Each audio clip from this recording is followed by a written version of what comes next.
friends, another YouTube video with me, your host, Brenna Huckabee, amputee, superstar. Just kidding, I don't know where I'm going with that. But we do have another video today, and we're gonna talk about 5 things I wish I knew before I lost my leg. Now, obviously that would not have changed anything because your girl was gonna die if I didn't. I never turned my ring light on. Hold on. Here we go. So now I am amputee superstar shining star with the ring light. So 5 things I wish I knew before I lost my leg. I'm gonna kick off with number 1. Now, we all know when you become disabled, you get something amazing called handicap parking. It's a beautiful gift from God. So I got my handicap parking pass and I got put on my license plate. So it's on the back of my car. So I don't have a hang tag. Well, I do, but that's for like if I'm in my husband's car or like a friend's car. But mine's permanent on my license plate. Anywho, I like to park in handicap because I get tired. Walking can be hard, standing can be harder. So I park in handicap parking when it's available. And something I was not prepared for were the looks that you get as a young person parking in handicap parking. People really like to look at you, super uncomfortable, like, why are you parking there, Miss Thing? Don't you know that's handicap? And I'm like, I'm a young person, and young persons nowadays are very respectable for people with disabilities. So like, maybe you should be looking at the older people parking in handicap, but that's just me, not like elderly, but you know what I mean. Anyway, the looks I get for parking in handicap could kill. They're really upsetting. But like, I have this problem where like, I like to look back at them like I wish you would say something, because I'm always looking to say something back. Unfortunately, they never do. So we just kind of have this awkward stare off. Maybe I'm a little intimidating. I don't know. I'm gonna go about our day. But had I had known that handicap parking, which woohoo, we love, comes with terms and conditions like weird looks, could have been a little more prepared. I should tell my therapist about this. Anyway, part 2, number 2, things I wish I knew before becoming an amputee. Clothes. Well, pause. It's not necessarily about the clothes, although that is like a big part of it. Your body looks different beyond the fact that you have one leg. Like, clearly my body looks different. But like, what I mean is, I don't know if you can see. Oh my goodness. But like, bootylicious. It kind of like goes down. This is skinnier. There's a lot of atrophy. I guess it's like the main thing. If I were to wear like a bodycon dress, I feel like my hips, because my socket looks weird.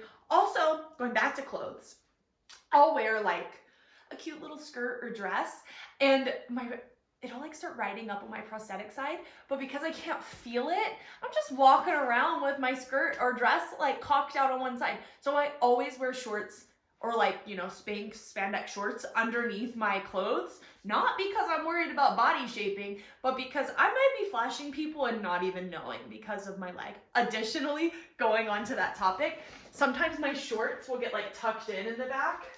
So like, luckily this socket's better, but I'll like be like, this is hard. I'm like this, walking around, like all the way around, especially with my socket. My socket, this is the top part, used to come up way higher. And so I would just walk around sometimes with my shorts just tucked into my leg. So that's really fun and embarrassing. And I wish I knew that was a factor before I became an amputee, because I could have prepared for it a little more instead of learning through time. Yeah, because there were some really awkward moments. Okay, number 3. There is no guidebook or rule book when you lose your leg. Like, nobody's like, oh, hey, here, have this. Kind of like parenting. Although there are way more parenting books than there are amputee books. You get my point, though. There's no one size fits all on how to become an amputee. But I will say what is super, super amazing that that often gets overlooked is the amazing community of amputees. Like, you become either an amputee through accident or a limb difference through birth. Regardless, like, you join the one leg club, no leg club, whatever, no arm club, no arms club, whatever the club is. You miss some body parts, you're in the club, okay? So you join this amazing community who will answer your questions either through DM, emails, whatever. A lot of times you can find an amputee, you're like, oh my gosh, like, how did you do that? I want one. Like, I love the way this looks. And they'll be like, oh yeah, let me help you out. Which is freaking amazing and beautiful. And not every single like world and community has that. And that is also an amazing part of being an amputee in today's day and age, because we have access to information through other people and experiences. So that's nice. Learn that as I went. Now, what are we on? Number 4? Yeah, number 4. I just got my bill. So I'm getting a new leg right now. New socket, new knee, new foot. I just got my bill, $50,000. And that's like not for top of the line. Top of the line, you're looking well over 100K. $50,000. If you don't have health insurance, which thankfully I do, so I'm gonna end up paying I think like $1,400, but still, $50,000. You could buy a new car, down payment on a home, just so that you could walk around. $50,000. Now my parents took care of like all the back end of stuff when I first lost my leg. So I lost my leg when I was 14. Now I'm 26. I've been on my own insurance since I was 18. So I've been navigating this since I was 18 alone, and I had no idea that it costed this much. So wish I would have known that. Not that it would have changed anything because I still had to lose my leg, but it would have made me prepared.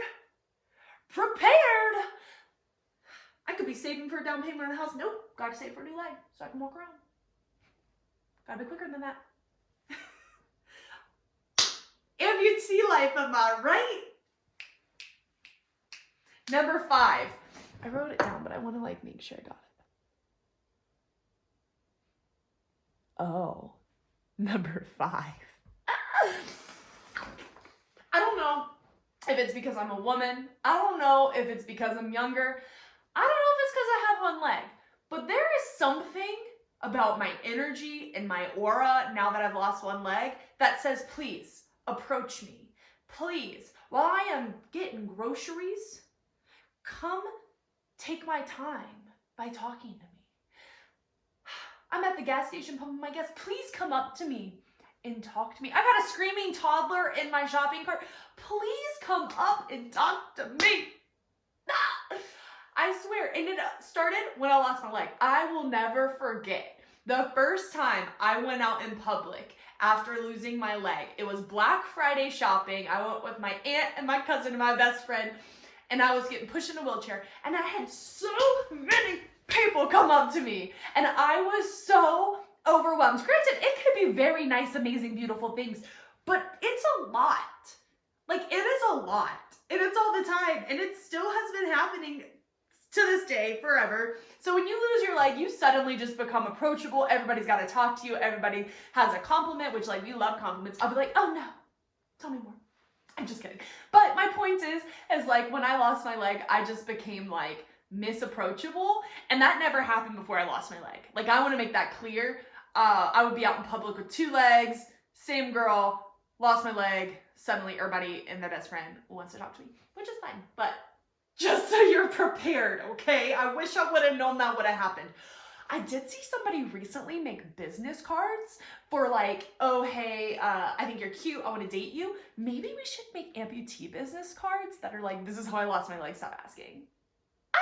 That's such a good idea. I might do that. Okay, so these are 5 things I wish I knew before I lost my leg. I'm sure there are more, but that's what we got today. Thank you for coming. You're loved. You're beautiful. I love you. I love sharing stuff with you guys. More content to come. Like, subscribe. Let me know what you want to see too. I feel like it'd be really fun to do like a clothing haul and try on stuff and like see how things fit.